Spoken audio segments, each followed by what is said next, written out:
तो दोस्तों आप देख रहे हैं भोजपुरी स्टार सेंटर और भोजपुरी स्टार सेंटर में आप लोगों का फिर से एक बार स्वागत है। तो दोस्तों जैसा कि आप लोग देख पा रहे हैं पोस्टर चलता हुआ है स्क्रीन पे, जो कि पावर स्टार पवन सिंह जी का पहला देवी गीत सॉन्ग का पोस्टर रिलीज हो चुका है, जिस सॉन्ग का नाम है अड़हुल के फूल। और दोस्तों आप लोगों को बता दें कि ये सॉन्ग आ रहा है माँ अम्बा फिल्म्स भक्ति पे, जो कि पावर स्टार पवन सिंह जी का खुद का चैनल है। और दोस्तों इस सॉन्ग को जो लिखे हैं वो विनय बिहारी जी ने लिखे हैं और इसमें म्यूजिक दिया है वो है प्रियांशु सिंह जी ने।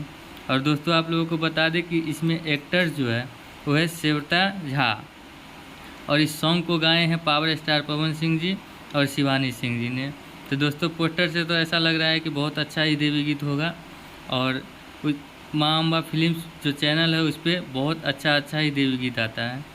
तो देखते हैं दोस्तों, अभी तो कमिंग सून लिखा हुआ है और जैसे ही रिलीजिंग डेट पता लगेगा आप लोगों को बता दिया जाएगा। तो इंतज़ार की घड़ी ख़त्म करते हुए पावर स्टार पवन सिंह ने धमाकेदार सॉन्ग लेके आए हैं, तो आप लोग देखना नहीं भूलिएगा।